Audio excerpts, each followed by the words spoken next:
Well, thanks. Thank you very much. Look, I'm going to thank you.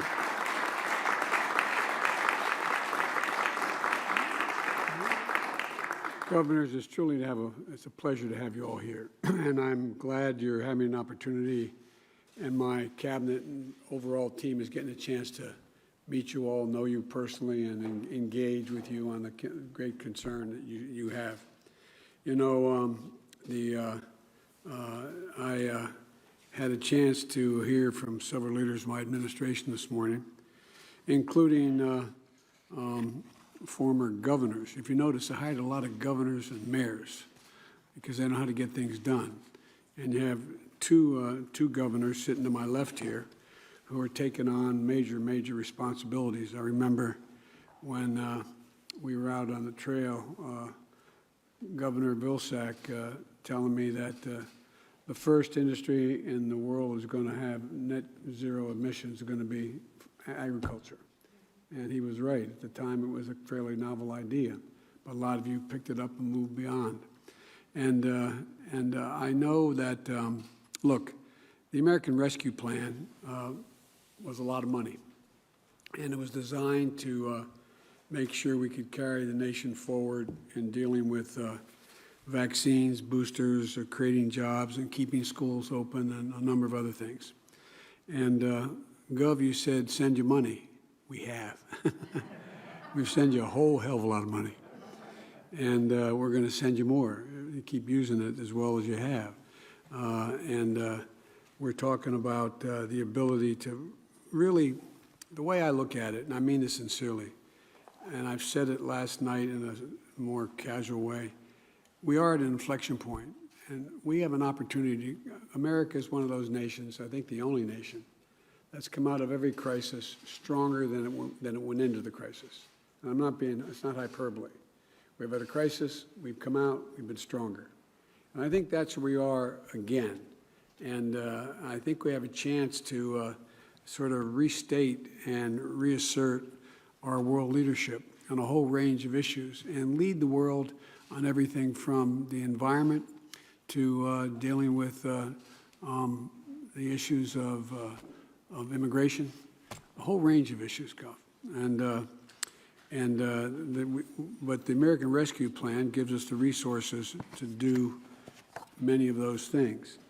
And, you know, there's a lot of challenges out there that we're not even talking to directly today. There's so many, but the surge of gun violence since the start of this pandemic.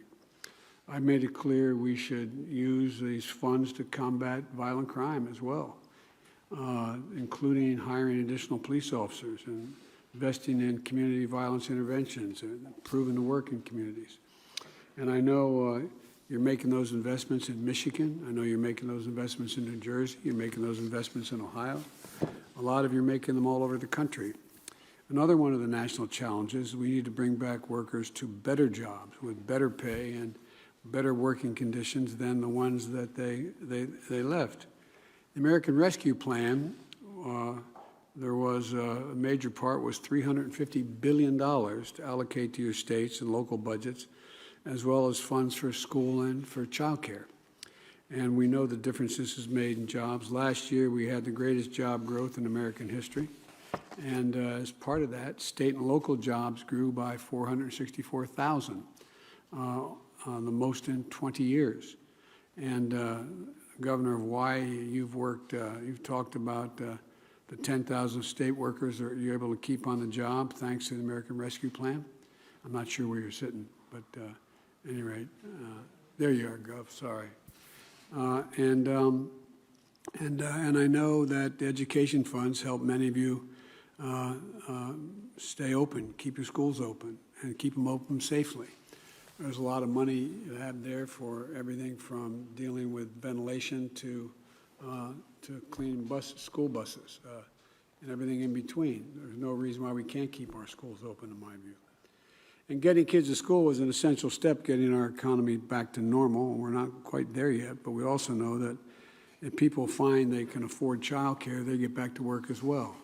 I think we're going to be coming back to you. There's one reason why there's 1.2 million women who were working who are not in the job market now, because it's hard to get back and a combination of worrying about the school open as well as whether or not there's the cost of child care. In 43 of your states, you've already gotten relief with 150,000 child care providers to help many of them keep their doors open and at a critical time, the actual physical facilities. And now we need to do even more to get Americans, keep them at work and the essential workers on the job. And that can mean, as some of you used, with hero retention bonuses, higher pay, temporary paid leave to combat burnout and essential health care workers like Delaware, Illinois, Kansas, Maine, Massachusetts, Michigan, Minnesota, and Pennsylvania have all announced.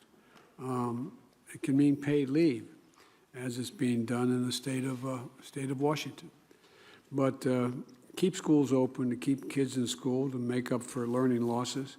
We need to bring back more teachers, more tutors, bus drivers, school nurses, and we're seeing creative efforts in North Carolina, for example, which is providing bonuses for all school employees in Arkansas, as you know, Gov, which is creating a tutoring corps. And we're seeing in states like Kansas, New Jersey, and Nevada using funds to expand the pool of counselors and mental health care workers in our schools, which are badly needed, in my view. And already 27 states have announced they're using over $14 billion in the American Rescue Plan funds to get a head start on rebuilding our nation's infrastructure. As you said, Gov, you know how to build roads and bridges. Well, we got a hell of a lot to build, and we're gonna build a bunch of them, and also clean water and ports and a whole range of things. We have a lot of opportunity to build back a lot better. And I think it's really important, it's equally important to make sure we have well-trained and diverse workforce ready to fill the jobs and careers that our infrastructure law is going to help open up wide. And that means using the rescue plan funds to support union-based apprenticeships, community college partnerships, on-the-job training in key areas like advanced manufacturing and clean energy, which some of you are doing, and construction. And we're seeing states like Wisconsin, Colorado, Connecticut, North Carolina, Maine, Massachusetts, all doing that already. We have dozens of examples of how important the creative work that is underway is resulting, and we're providing a hell of a lot more flexibility that you all required. I think we've done that. If you haven't, I'd like to hear it today if you don't have enough flexibility. It's good work you're doing. It's a good start, and we need you to do even more to retain, train, and hire workers we need to serve our people and expand our economy. And so because of this is a chance for us to not only come together and get through this pandemic, it's a chance for us to come through it stronger and ready to build on our progress and deal more Americans in and win the competition of the future. We are doing better than any nation, any major nation in the world. We've got to keep that, we've got to pick it up. And I can think of no better group of people to pick it up with. It takes state leaders, federal business, labor.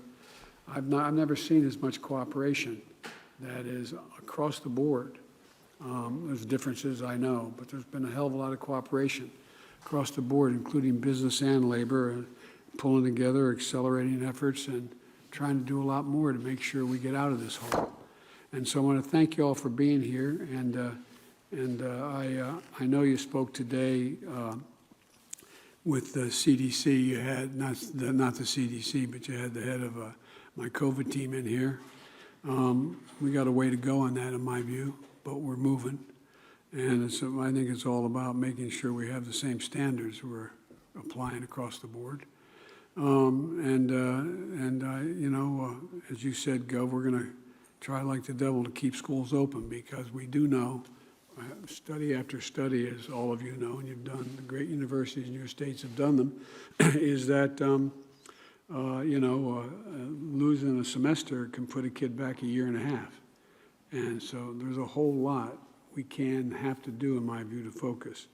And I think that keeping schools open is a big part of that. And border security, Gov, we're working a lot with neighboring countries, a lot to do. There's a lot. I think one of the fundamental things we got to do, in addition to some of the changes we'll make, we don't get into today, but is that if we figure out why they're leaving in the first place, It's not like people sit around and say in Guadalajara, I got a great idea, let's sell everything we have, give it to a coyote, take us across the border, and leave us in the desert when a country doesn't want us, we don't speak the language. Won't that be fun? You know, there are gangs we're working on, there's a whole lot of illegal movement, but there's also a way to begin to deal with the reason they're leaving in the first place. And I'd love to talk with you personally about that a little bit, if I may. But having said that, why don't I stop and take any questions y'all may have? And they tell me I'm supposed to call on Governor Cox first. Great. I think we'll have. Supreme Court candidates. Thank you And guys. how long is your short Thank you list? guys. Let's go. Thank you guys. Thank you. Come on, let's go. Thank you. Thank you guys.